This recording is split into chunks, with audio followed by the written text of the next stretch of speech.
Where? That's right. I stayed in Todapur. It's Huh? near the forest, and the person who owned that place, he was a retired judge, Uh-huh. and he was a disciple of Yogananda. Okay. And he had his shrine in the home where we were living. There was Yogananda shrine, and all these Huh? books were there. And I was going through all the meditation books and all. And I Acha. met him also. Uh-huh. They also had a beagle. They did. Beagle? Yeah. They had a beagle. What was its Yeah. name? I forgot. I But forget too. It's with a T, I think. And ours is Flash. So can you tell me more about Yogananda and your experience with the autobiography of Yogi? I actually, did you suggest that to me? Did you suggest yeah, that book? yeah. In this spirituality books I have suggested. Yeah.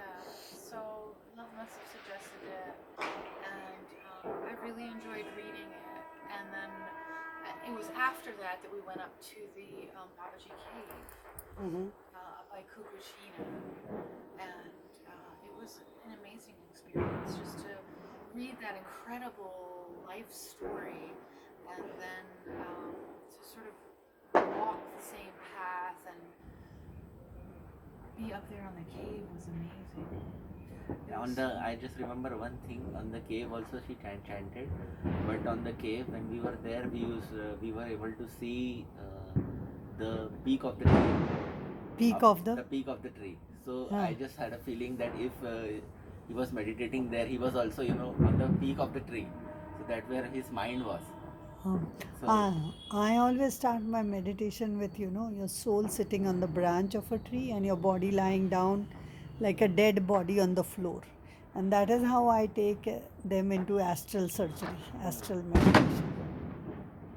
yeah, It was so peaceful up there. so very peaceful and very connected to nature. We could see the magnanimous Himalayas. I actually liked being out in front of the cave was a little step. Yes. And we did go in the cave and chant a bit, and that was a particular feeling. I don't know if it's because of so many visitors, but to me the energy right outside felt better, right outside. And I just remember the quiet. Far, far away on the opposite hill, we could hear a bird call. It was totally quiet, and I saw a small butterfly right by the mouth of the cave. There was plants and things, and I will never forget that. It was so peaceful, and I felt so happy to be there with you. It was really wonderful. But the hike was, they said, oh, it's pretty easy hike, 45 minutes. And we started hiking, and it was cold. We went up in December, and so we had all these coats on. And then you're hiking, and the sun is out, and you're getting warmer and warmer. You take off your coats, and then we're carrying all these coats up. And every time I thought we go around a corner, and I think, oh, it's going to be here, because you kept going higher and higher. And every time there'd just be another sign, Babaji Cave this way, Babaji Cave that way. And then I was getting a little tired. I wasn't feeling 100% that day. And then this group of people come down, and it was a whole group of maybe 4 or 5 people. Yes. But I remember specifically two of them were very old, a lot older than us. Yes, and And they're coming down. they're I like, thought, go. well, they had no problem. They got up to it. And then you get up to it, and there's that building, the meditation building, which was closed while we were there. Nobody was there. It was locked. And I thought, we made it. No, Babaji Cave this way to get up to the actual cave. Then we had to hike. And do you remember it was like a valley that we walked through. Like there was part of the mountainside that kind of went down a little bit and then sort of back up. And it was very, very beautiful. It felt like a hidden kind of, I don't know, it just had a really neat energy. This like small little valley right before we got to the cave. Do you remember before we got up to those stone steps that zigzagged back? Right before there was like a little maybe cut up through the mountain that made it feel like a mini valley. And we walked down, and I remember just being there like a cathedral, like feeling like it was a church, like it was just this beautiful space around.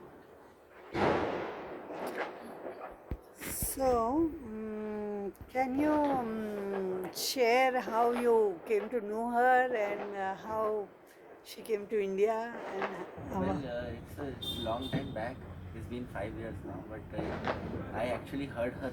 She's a singer, so I heard her sing through YouTube, and I was just searching, for some peace, and her music was very provide me some respite in a difficult time. So then, after an year passed by, and then I reached out to her on Facebook. I don't know, I had something in me, so I did, and then she responded, and since then we have been communicating back and forth. So that's how it all started. He recommended to me in that first message Yeah. the Raj Yoga book. okay. And I read that book and I felt like it got me back to who I am because I hadn't been singing for a long time. I hadn't done yoga for a long time. My personal practice. And I felt like I read that book and I felt like I remembered who I was again. And we had a lot to talk about and still do. So good. So good. So good.